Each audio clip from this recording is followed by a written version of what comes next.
आज मोना देरी से सोकर उठी। ऑफिस से छुट्टी जो ले रखी थी। हल्की सी ठंड थी, इसलिए आज मोना बालकनी की धूप में बैठी थी।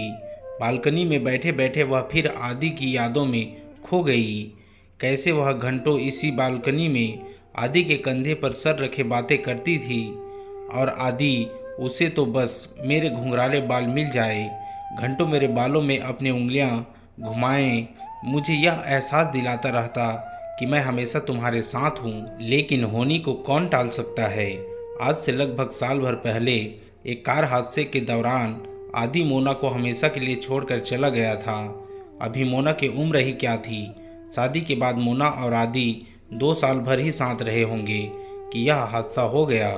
घर वाले मोना पर रोज अपनी नई जिंदगी शुरू करने का दबाव बनाते, कहते अभी तुम्हारी उम्र ही क्या है, तुम अब भी एक नई जिंदगी की शुरुआत कर सकती हो।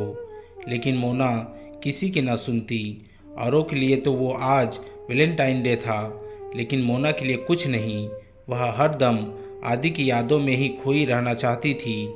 हालांकि पिछले कुछ महीनों से उसके साथ उसके ऑफिस में काम करने वाले राज उसमें दिलचस्पी ले रहा था, लेकिन मोना के कठोर रवैये के कारण आज तक मोना से कुछ कहने की हिम्मत नहीं जुटा पाया। लेकिन वह मोना की हर संभव मदद करता है, वह चाहे ऑफिस का काम हो या फिर बाजार का कुछ काम। आज तक उसने मोना की हर पल सहायता की है, और शायद इसलिए मोना का स्वभाव भी अब राज के लिए बदलने लगा था। अब मोना ऑफिस जाते हुए अपने पहनावे पर भी ध्यान देने लगी थी। जाते जाते अब वह एक बार आईने में खुद को जरूर देख लेती।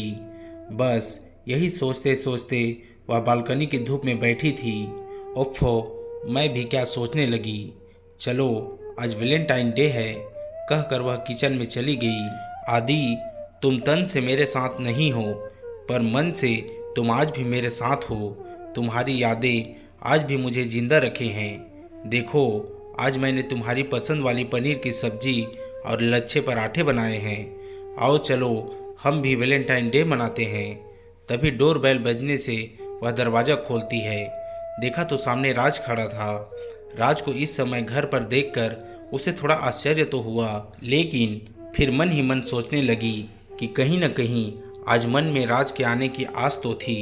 अगले ही पल बिना कुछ कहे राज ने अचानक गुलाब का फूल देते हुए अपने प्यार का इजहार कर ही दिया। मोना ने मुड़कर आदि की तस्वीर की ओर देखा, मानो आदि की तस्वीर ही इस पवित्र प्रेम को अपनी स्वीकृति दे रही हो, और मोना ने मुस्कुराते हुए फूल ले लिया। दोस्तों, यह थी आज की छोटी सी कहानी।